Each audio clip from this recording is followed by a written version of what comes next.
तो नमस्कार, शनिवार और रात के 9 बजे कहानी का वक्त है और आपके सामने हाजिर हूँ।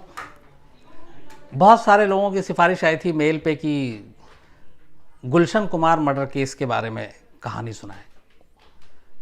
तो बहुत दिनों से ये था, कई चीज़ें हो रही थी, मैच फिक्सिंग और सारी। तो मैंने कहा कि आज शनिवार भी है तो गुलशन कुमार की ही मर्डर केस की कहानी सुनाया जाए। हालांकि 18 और 3 21 साल हो गए इस बात को, और 21 साल पुरानी कहानी है ये पूरी। और ये गुलशन कुमार मर्डर केस वो मर्डर केस है जिसमें कत्ल मुंबई में हुआ था, लेकिन जो पार्थिव शरीर है गुलशन कुमार का वो दिल्ली लाया गया था। और एयरपोर्ट पे मैं उस वक्त खड़ा मौजूद था, दिल्ली एयरपोर्ट पे, क्योंकि जिस दिन मर्डर हुआ उसी दिन सुबह ये मर्डर हुआ था और शाम तक बॉडी यहाँ आ चुकी थी।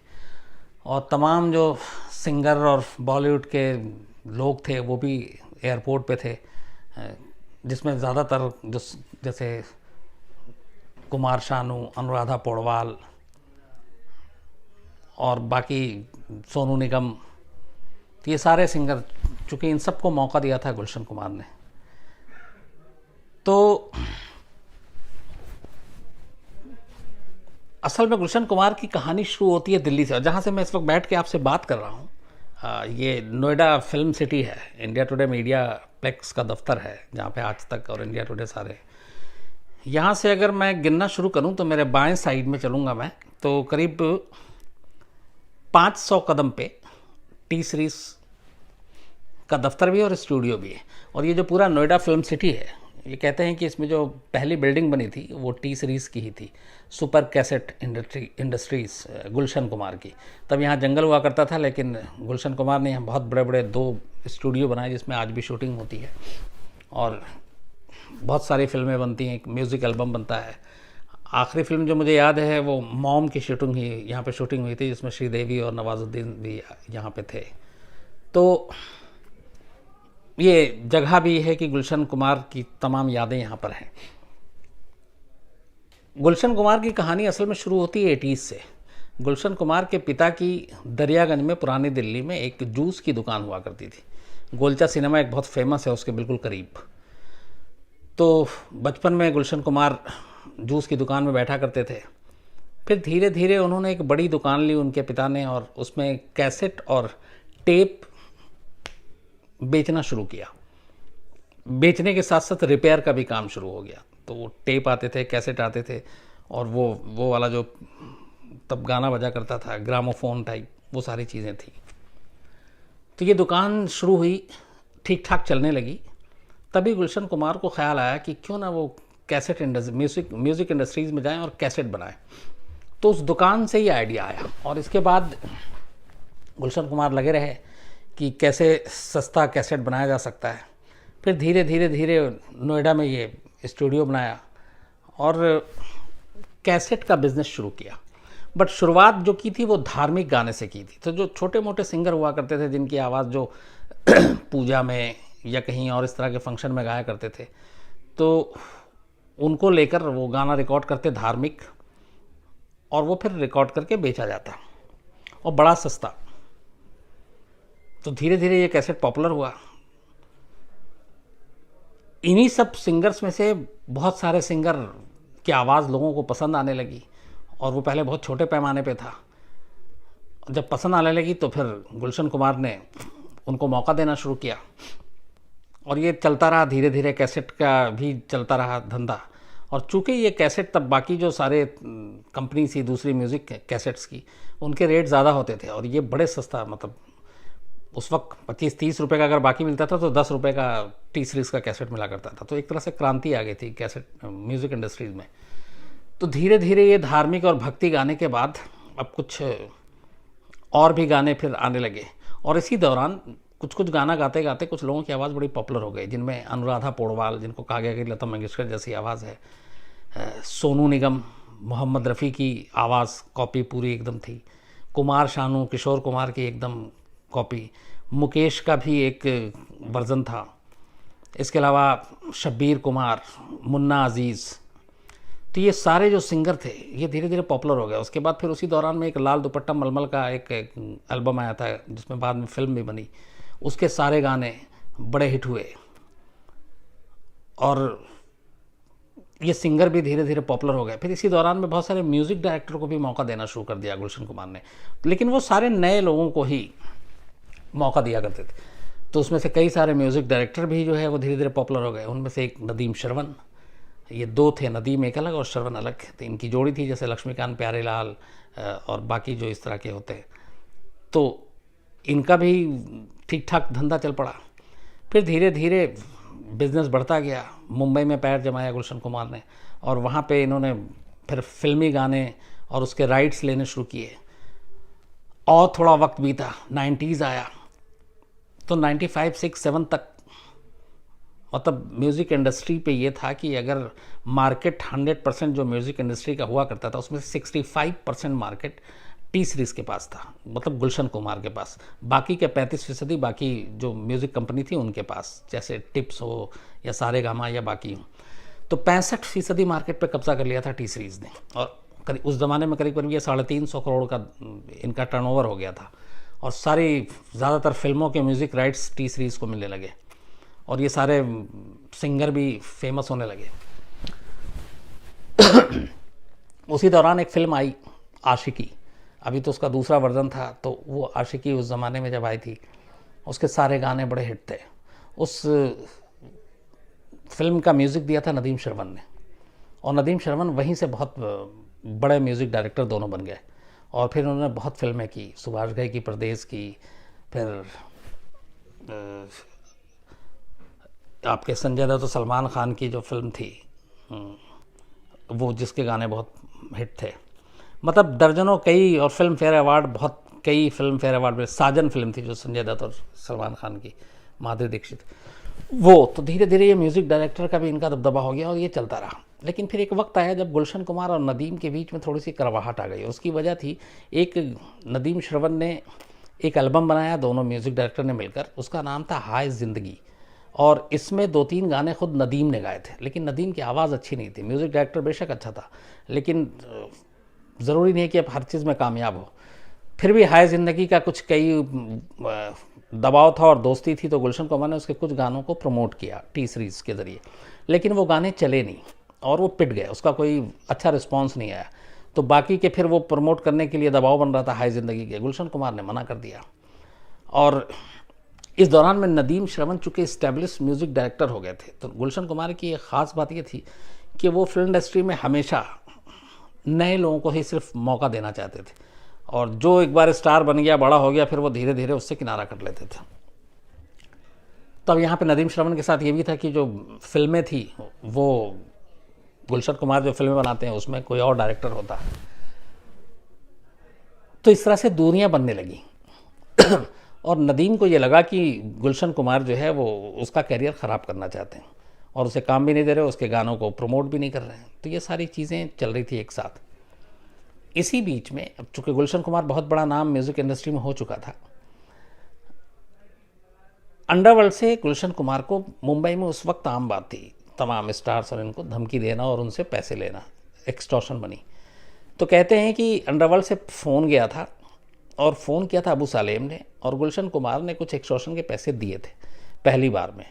और ये बात है 96 की, 1996। तो कुछ फ़ोन आया तो कि अंडरवर्ल्ड से ये वो सारी चीज़ें, तो कुछ करोड़ रुपए में वो पैसे दिए गए। इसके बाद फिर दोबारा, अब ये जब रिश्ते इधर ख़राब हुए, तो नदीम ने जो ये सारी कोर्ट में और वो सारी चीज़ें में कलमबंद है।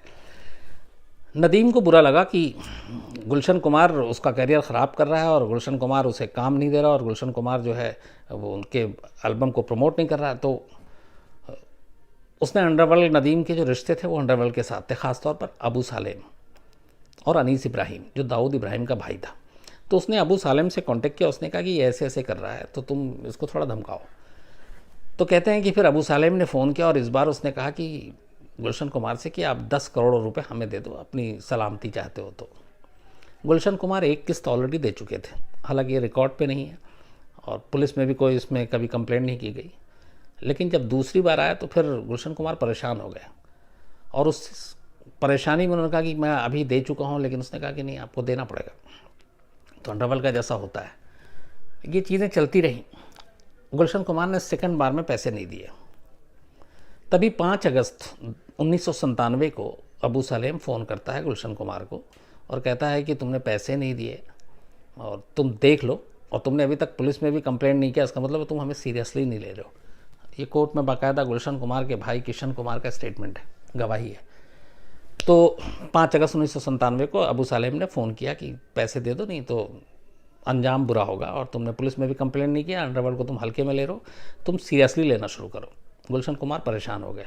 किशन कुमार को फिर बताया, जिक्र किया ऐसे ऐसे है, तो किशन कुमार ने सुझाव दिया कि आप पुलिस में जाओ। तो गुलशन कुमार ने कहा कि नहीं, पुलिस में अगर जाऊंगा तो ये लोग बड़े ख़तरनाक हैं, फिर और उल्टा पड़ जाएगा, तो वो पुलिस में भी नहीं जाते। 3 दिन बाद 8 अगस्त 1997 को दोबारा अबू सलेम फ़ोन करता है गुलशन कुमार को, कहता है कि 3 दिन बीत गए, अभी तक तुमने दिया नहीं, अब तुम अपने अंजाम के लिए खुद हकदार होगे। और उस वक्त किशन कुमार तब गुलशन कुमार के साथ थे जब ये कॉल आया, और वो सारी बातचीत सुन रहे थे, कोर्ट में बाकायदा गवाही दी। तो उसने फिर ये कहा कि ये सारी चीज़ें यही रह जाएंगी, पैसे दे दो, और साथ में एक चीज़ और थी। उसने कहा कि ये तुम नदीम के म्यूज़िक एल्बम को प्रमोट क्यों नहीं कर रहे हो, उसको प्रमोट करो। अच्छा, ये बात 5 अगस्त को भी कही गई थी। तो गुलशन कुमार ने सफाई दी कि मैंने इधर से उसको प्रमोट की थी उसके कुछ गाने, लेकिन उसका रिस्पांस नहीं आया, और मेरे पास बहुत सारे और काम हैं, बहुत सारे म्यूज़िक के जो है फिल्मों के वो हमारे पास राइट्स हैं, तो ये मुमकिन नहीं है, और जो चीज़ नाकाम है उसे प्रमोट कैसे कर सकते हैं। तो ये अपनी सफाई दे रहे थे, लेकिन उधर से वो कहा जा रहा था कि नहीं, आप प्रमोट करो। तो ये चीज़ें चली, और उसी बीच में ये भी था कि आप जिस फिल्म में संगीत गुलशन कुमार मतलब जो राइट्स लेते हैं म्यूज़िक का, और जिस फिल्म में नदीम श्रवण का म्यूज़िक होता है, आप उन फिल्मों के राइट्स टी सीरीज़ क्यों नहीं लेता है। ये भी था एक कि गुलशन कुमार जिस फिल्मों में नदीम श्रवण के गाने होते थे, बाद में उसके राइट्स लेना छोड़ दिया था, चूँकि 65% मार्केट म्यूज़िक इंडस्ट्री का टी सीरीज़ के पास था। तो ये ऐसे म्यूज़िक डायरेक्टर के लिए थोड़ा सा झटका होता था, क्योंकि 65% जो लोग मार्केट पे कब्जा करके बैठे हैं, अगर वो उनके गानों को प्रमोट ना करें, वो उनका राइट ना लें, तो उनके गाने उतने लोगों तक पहुंच नहीं पाएंगे, उनकी सोच थी। तो ये भी था कि जिस फिल्मों में नदीम श्रवण के गाने होते थे, उन फिल्मों के राइट्स भी, उसके म्यूज़िक राइट्स गुलशन कुमार या टी सीरीज़ नहीं लिया करते थे। तो इसके ऊपर भी अबू सलेम ने धमकाया। तो 5 और 8 अगस्त 2 बार धमकाया। अब गुलशन कुमार परेशान थे बहुत, उन्होंने 1-2 अपने करीबी दोस्तों से बात की, किशन कुमार जो भाई है उनसे जिक्र किया, सब ने यही सुझाव दिया कि आप पुलिस में कंप्लेंट करो। लेकिन गुलशन कुमार का मानना था कि पुलिस में जाने का मतलब है अंडरवर्ल्ड से सीधे सीधे 2-2 हाथ करना, और मामला और बिगड़ जाएगा। तो वो अभी सोच ही रहे थे कि क्या करना है आगे, किसी से सलाह लूँ, मशवरा लूँ। इसी बीच 12 अगस्त आ जाता है 1997। 5 और 8 अगस्त को फ़ोन पे धमकी आती है, और 12 अगस्त मतलब 8 और 4 दिन के बाद जुहू में एक मंदिर है बहुत छोटा सा। अच्छा, गुलशन कुमार बहुत ही धार्मिक प्रवृत्ति के शुरू से रहे। आपको जम्मू में जो मंदिर है आप सभी जानते हैं कि वहाँ टी सीरीज़ हर दिन लोगों को खाना खिलाता, और ये तो धर्म कर्म के काम में बहुत ज़्यादा इन्वॉल्वमेंट था गुलशन कुमार का। तो जुहू में ही एक छोटा सा मंदिर था जो स्लम के बीच में था। तो वहाँ कभी एक आध बार गए होंगे शुरू में गुलशन कुमार, उसके बाद पता नहीं उस मंदिर से उनको ज़्यादा ही कुछ प्यार हो गया और आस्था हो गई। तो फिर वो पाबंदी से जाने लगे, और फिर उस मंदिर को बहुत खूबसूरत उन्होंने अपने पैसे से बनवाया, मार्बल लगाए महंगे महंगे और सब कुछ। और ये जब मंदिर को ठीक ठाक पूरे बना दिया तो वहाँ के लोकल के लोग भी खुश हो गए, गुलशन कुमार को सब जानते भी थे। तो गुलशन कुमार की एक ज़िंदगी की रूटीन हो गई कि जब भी वो मुंबई में रहते तो सुबह और शाम 2 दिन ज़रूर मंदिर जाते, 2 वक्त। टाइम फिक्स नहीं था, कभी 6 बजे, कभी 7, कभी 8, कभी 9, 10, शाम को भी कोई टाइम फिक्स नहीं था। लेकिन मुंबई में है तो जाएंगे 2 वक्त ज़रूर उस मंदिर में जो जुहू में था। तो 12 अगस्त 1997 की सुबह भी गुलशन कुमार उठते हैं और 10:10 पर घर से निकलते हैं, और वो घर के एकदम बिल्कुल पास में चूँकि मंदिर है तो वो मंदिर के अंदर जाते हैं, अपना पूजा पाठ करते हैं। वहाँ से 10:40 पे मंदिर के जैसे ही बाहर आते हैं, ड्राइवर उनका गाड़ी खड़ी हुई थी मंदिर के साइड में, तो वो गाड़ी की तरफ जैसे ही बढ़ते हैं तभी वहाँ पे 3 लोग खड़े होते हैं। एक उसमें बहुत लंबे बाल वाला था, और गुलशन कुमार को जैसे ही वो देखता है तो जो वहाँ के लोकल लोग हैं उनका एक बयान है, जो खड़े हुए थे, चूँकि स्लम एरिया था, सब कुछ पास में था। तो उनमें से एक जो लंबे बाल वाला है वो गुलशन कुमार को कहता है कि पूजा पाठ बहुत हो गई, अब बाकी की पूजा तो ऊपर जाकर करना। और उसके बाद वो पिस्टल निकालता है और सीधे फायर कर देता है। पहली गोली सर में लगती है गुलशन कुमार को, गुलशन कुमार गिरते हैं। फिर भी बचने के लिए थोड़ा सा किनारे तरफ जाने की कोशिश करते हैं, तब तक दो लोग और सामने से आ जाते हैं और उसके बाद ये तीनों मिलकर एक साथ गुलशन कुमार के ऊपर गोलियां चलाना शुरू कर देते हैं। ड्राइवर जब तक आता है तब तक 16 गोली गुलशन कुमार को लग चुकी थी। ड्राइवर भी घायल हो जाता है गोलीबारी में। फिर उसके बाद वो आराम से वहाँ से एक थोड़ी दूर पे एक टैक्सी खड़ी थी, टैक्सी के ड्राइवर को वो तीनों बाहर निकालते हैं और टैक्सी में बैठते हैं और आराम से चले जाते हैं। टैक्सी के ड्राइवर ने भी देख लिया था कि इनके हाथ में एक रिवॉल्वर है, वो कुछ विरोध भी नहीं करता। तो वो पैदल आए थे, वहीं इंतज़ार कर रहे थे क्योंकि उन्हें मालूम था कि गुलशन कुमार का रूटीन क्या है इस मंदिर में। अगर सुबह नहीं आए, शाम नहीं तो शाम को आएंगे, शाम नहीं तो सुबह, लेकिन वो दोनों वक्त जाते थे और मुंबई में है तो दोनों वक्त। तो उन्हें बड़ा ईजी लोकेशन, टारगेट सब कुछ मालूम था। उसके बाद वो टैक्सी से तीनों जो किलर थे वो निकल लेते हैं। फिर गुलशन कुमार को फ़ौरन हॉस्पिटल ले जाया जाता है, लेकिन हॉस्पिटल में उन्हें ब्रॉड डेड बताया जाता है। फिर ड्राइवर का बयान होता है, बाकी पड़ोसियों के बयान होते हैं और तब तक ये खबर फैल गई। गुलशन कुमार चूँकि एक म्यूज़िक किंग, जिन्होंने म्यूज़िक इंडस्ट्री में क्रांति लाई थी इतना सस्ता टेप और कैसेट बेचकर, तो ये बात हर तरफ फैलती है। फिर तब मुंडे थे महाराष्ट्र के होम मिनिस्टर, वो भी बयान देते हैं कि हमें कभी बताया ही नहीं गुलशन कुमार ने कि उन्हें अंडरवर्ल्ड से थ्रेट था, जबकि वो दान वान ये सारी चीज़ें करते रहते थे, लेकिन कभी शेयर नहीं किया, तो शायद डर की वजह से। खैर, इसके बाद शाम होते होते गुलशन कुमार की जो पार्थिव शरीर है, जो बॉडी है, उसको दिल्ली लाया जाता है और सारे मुंबई से उनके जितने भी म्यूज़िक इंडस्ट्री के दोस्त थे वो सारे यहाँ पहुँचते हैं। कुमार शानू हों, सोनू निगम हों, अनुराधा पौडवाल हों, आपके शब्बीर हों, मुन्ना अजीज़ हों, तो उसके बाद यहाँ दिल्ली में ही उनका अंतिम संस्कार होता है और फिर पुलिस जांच शुरू कर देती है। अब यहाँ पे ये था कि इन सारे लोगों में से मिसिंग जो था वो नदीम था और नदीम को खड़ा करने वाले गुलशन कुमार, नदीम शरवण बनाने वाले गुलशन कुमार। तो शुरू में ये चर्चाएं तो थीं और चूँकि किशन कुमार, अब जो गुलशन कुमार के भाई हैं, उनसे उन्होंने 2, 5 और 8 अगस्त के कॉल का जिक्र किया था, तो इसलिए कहीं ना कहीं वो नदीम की भी बात आ रही थी। तो ये सारी चीज़ें चल रही थी। उसके बाद पुलिस जो है फिर छानबीन करती है और इन्वेस्टिगेशन के बाद ये बात है 16 अगस्त की, जब जावेद और रफ़ीक नाम के 2 अंडरवर्ल्ड के लोगों को पकड़ती है। दोनों सालेम के गैंग के थे, अबू सालेम के। तो इन दोनों को पकड़ के जब पूछताछ करती है तो दोनों फिर पूरी कहानी सुनाते हैं। और जो पूरी कहानी थी वो ये थी कि मई के महीने में, मई 1997, दुबई में अनीस इब्राहिम, जो दाऊद इब्राहिम का भाई है छोटा, उसके दफ्तर में एक मीटिंग होती है। उसमें अनीस इब्राहिम था, अबू सालेम था और एक कयूम नाम का गैंगस्टर था जो अबू सालेम का ख़ास था।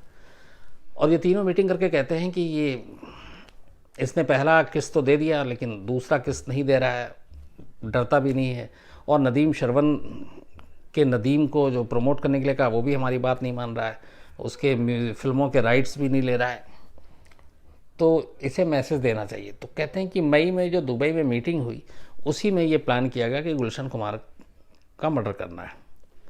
इसके लिए 3 किलर को हायर किया गया और उसके बाद इन तीनों ने जाकर उसी जगह पे ये मर्डर किया।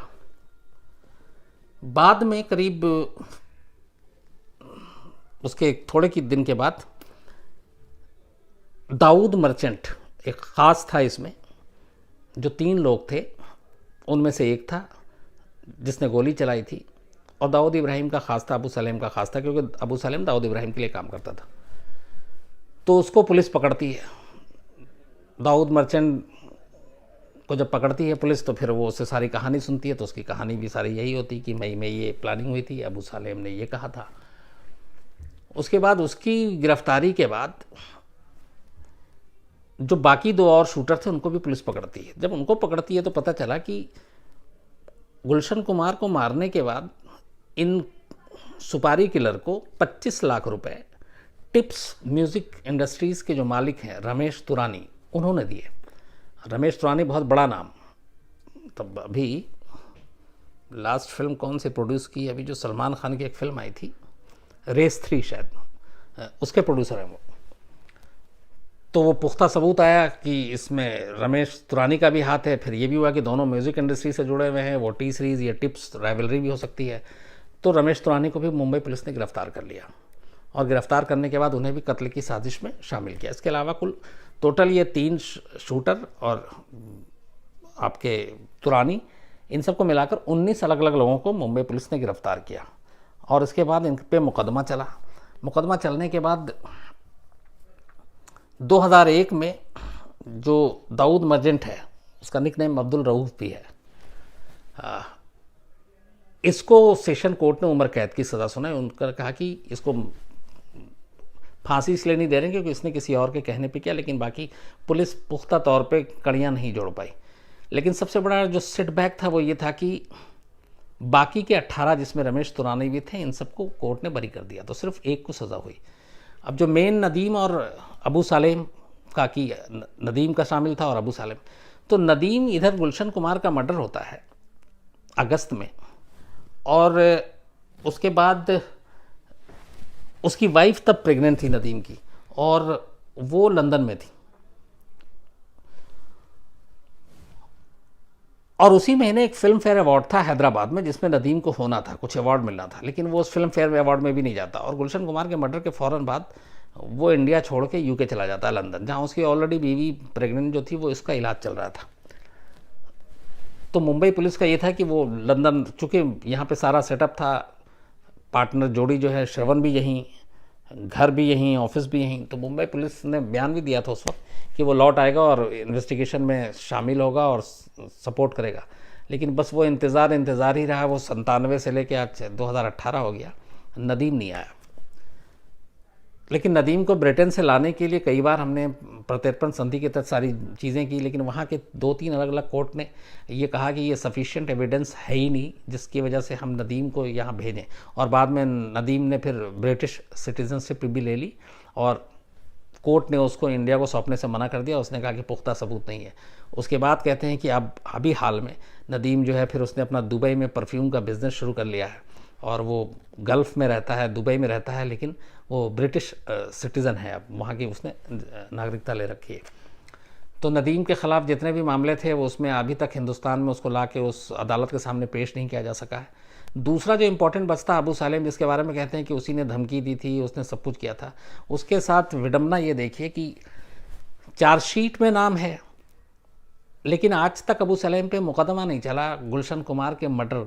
उसकी वजह यह है कि 2005 में जब पुर्तगाल से अबू सलेम को हिंदुस्तान लाया गया, तो जो प्रत्यर्पण थी, जो संधि थी, जो समझौता था हमारा पुर्तगाल सरकार के साथ, उसमें यह था कि इस पर सिर्फ ये मुकदमा चलेंगे, उसमें कहीं भी गुलशन कुमार मर्डर केस का जिक्र ही नहीं था। तो जो हमने वहाँ लिख के दिया है, जैसे 93 का दिया था कि 93 में वांटेड है, उसी के बलबूते पे हम अबू सालेम को यहाँ लेकर आए हैं, तो उसमें गुलशन कुमार मर्डर केस का जिक्र नहीं था, और ये था कि आप सिर्फ यही मुकदमा चलाएंगे और जो भी लिखा हुआ था। तो इसी वजह से आज भी गुलशन कुमार मर्डर केस में अबू सालेम को एक तरह से ये दिखाया गया है कि वो मतलब गायब है, हाजिर नहीं हुआ। क्यों? क्योंकि आप उसमें मुकदमा नहीं चला सकते, और इसीलिए उस मामले में कोई सज़ा नहीं हुई। सज़ा सिर्फ एक को ही, दाऊद मर्चेंट एलियस अब्दुल रऊफ को उम्र कैद की सज़ा हुई। उसके बाद उसको भी 2012 में पेरोल मिला, वो पेरोल से भाग गया।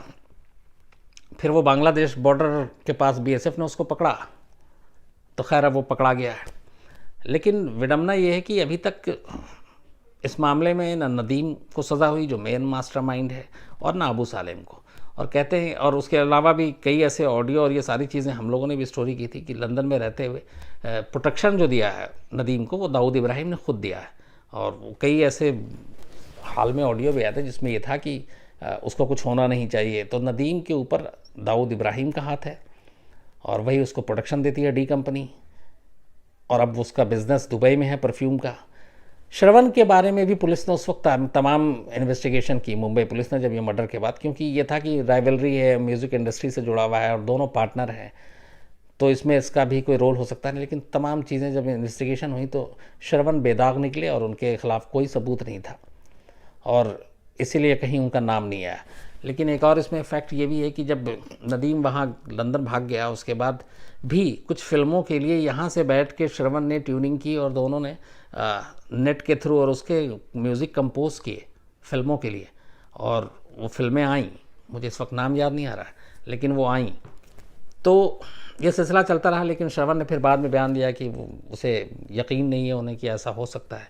लेकिन फैक्ट्स यही है कि फिल्म इंडस्ट्री में शोहरत पाने के लिए, तरक्की पाने के लिए ऐसे बहुत सारे क्राइम हुए हैं और ये उसकी एक मिसाल है। और गुलशन कुमार की मर्डर को लेकर इसलिए भी ज़्यादा अफसोस की बात होती है कि गुलशन कुमार की एक छवि जो थी एक बहुत ही अलग तरह की थी, एक धार्मिक प्रवृत्ति का इंसान, और जिसने म्यूज़िक इंडस्ट्री में एक क्रांति, एक इनकलाब ला दिया, जिसने इतने सस्ते कैसेट लाए कि गरीब के हाथों तक भी पहुंचा वो, और तमाम नए सिंगर्स को जो मौका दिया। आज हम लोग जिनको सुनते हैं सारे, एक सिंगर का मैं उनका सबसे फ़ैन भी हूँ, नाम इस वक्त देखिए इत्तेफाक से नहीं आ रहा, जिन्होंने ये गाना गाया था आए अजनबी तू भी कभी, क्या नाम है, आदित्य जो जिनका बेटा है, उदित नारायण, माफ़ कीजिएगा, बहुत देर से सोच रहा था। तो लाल दुपट्टा मलमल का जब गुलशन कुमार की इन्वॉल्वमेंट, तो उसमें उदित नारायण, अनुराधा पौडवाल, सोनू निगम, कुमार शानू, आशिकी ने कुमार शानू को कहाँ से कहाँ पहुँचा दिया। देन आपके शब्बीर कुमार मोहम्मद रफ़ी की आवाज़ में, मुन्ना अजीज़ जिसको मोहम्मद अजीज़ भी कहते हैं, मोहम्मद रफ़ी की आवाज़ में, ये सारे एक से एक सिंगर जो देन है वो टी सीरीज़ सुपर कैसेट की देन है, गुलशन कुमार की देन है। फिर नदीम शरवंद, इसके अलावा आनंद मिलिंद और ऐसे तमाम जो म्यूज़िक डायरेक्टर है, ये भी गुलशन कुमार की देन है। लेकिन गुलशन कुमार की ये थी कि वो हमेशा नए आवाज़, नए टैलेंट, नए म्यूज़िक डायरेक्टर को तलाशते और उन्हें मौका देते और फिर वो हिट हो जाते, फिर वो किसी और के नए की तलाश में चले जाते। और शायद उनकी यही आदत और उनकी यही फितरत जो थी कि नए लोगों को मौका दे के फिर जैसे वो इस्टेब्लिश हो जाएँ, कहीं और बढ़ जाओ। नदीम को उनका दुश्मन बना दिया और नदीम को लगा कि अब ये उनका करियर ख़राब कर रहा, और नदीम ने इसी वजह से ये सारी अंडरवर्ल्ड का सहारा लिया और फिर गुलशन कुमार की जो है इसमें मर्डर करवाया उसने। तो ये थी पूरी गुलशन कुमार की कहानी। टी सीरीज़ आज भी है, सुपर कैसेट इंडस्ट्रीज़ आज भी है और बाकायदा कई फिल्मों के म्यूज़िक राइट्स से मिलते हैं। गुलशन कुमार के भाई किशन कुमार, उनके बेटे गुलशन कुमार के और बेटी, ये लोग इस सब इंडस्ट्री को चला रहे हैं जो सुपर कैसेट इंडस्ट्रीज़ है। उनके नोएडा में भी स्टूडियो वैसे ही हैं और देश भर में इनके कहते हैं कि करीब 40-50 ऐसे स्टूडियोज़ हैं और म्यूज़िक इंडस्ट्रीज़ में इनका आज भी कद जो है वो बहुत बड़ा है। लेकिन कहानी का सार ये है कि इंसान तरक्की पाने के लिए या फिर नाकामी से डरने के लिए भी कई बार जुर्म के रास्ते पे निकल पड़ता है, और वही चीज़ की नदीम ने और सहारा लिया अबू सालेम और डी कंपनी का, और एक म्यूज़िक इंडस्ट्री का उस वक्त का चमकता हुआ सितारा जो है वो बुझ गया। तो उम्मीद है कि आपको इस गुलशन कुमार मर्डर केस की सारी जो कहानी थी डिटेल में मैंने आपको बताई, आपको पसंद आएगी और बहुत सारी नई जानकारी आपको मिली होगी। तो अपने सुझाव, अपनी शिकायतें उसी तरह से आप मेल करते रहें crimeofficial@gmail.com पर या फिर shams.khan@aajtak.com पर। और क्राइम तक परिवार के सदस्य आप लोग हैं, इसलिए खुशी होती है आप लोगों से बात करके। बहुत सारे इसमें स्पोर्ट्स तक के भी होते हैं। और क्राइम तक को इसी तरह सब्सक्राइब करते रहिए और बहुत ज़्यादा से ज़्यादा लोगों से कहिए कि करें। और इधर मैं देख रहा हूँ कि काफ़ी लोग तेज़ी से बहुत सब्सक्राइब कर रहे हैं, तो ये जो गति है, जो स्पीड है, इसको मेंटेन रखिए ताकि ये और फले फूले और परिवार बड़ा हो और आप लोगों का प्यार इसी तरह मिलता रहे, आपकी सुझाव भी मिलते रहें और आपकी शिकायतें भी सर आँखों पर जो आप अपनी शिकायतें या सुझाव देते हैं हम उनको सुधारने की कोशिश करते हैं। तो सैटरडे है आज, कहानी सुनिए, एंजॉय कीजिए। कल संडे है, कल आप एंजॉय कीजिए। कल मेरी भी संडे की छुट्टी है एक दिन की, तो अब मंडे को आपसे मुलाकात होगी और मंडे के बाद ट्यूसडे हम लोग वेट करेंगे। और वेडनेसडे को इंडिया पाकिस्तान का बहुत बड़ा मैच है, तो मैं कोशिश करूंगा, अगर कुछ लोगों के मेरे पास सुझाव आए कि इंडिया पाकिस्तान मैच से पहले आप इंडिया पाकिस्तान मैच से जुड़े हुए या मैच से जुड़े हुए कुछ क्राइम हो तो वो कहानी सुनाइएगा। तो मैं देखता हूँ उस पर कितना बन पाता है। लेकिन मंडे को आपसे मुलाकात होगी रात 9 बजे। तब तक ले अच्छे रहिए, खुश रहिए और इसी तरह क्राइम तक देखते रहिए। क्राइम तक के परिवार को बड़ा करते रहिए।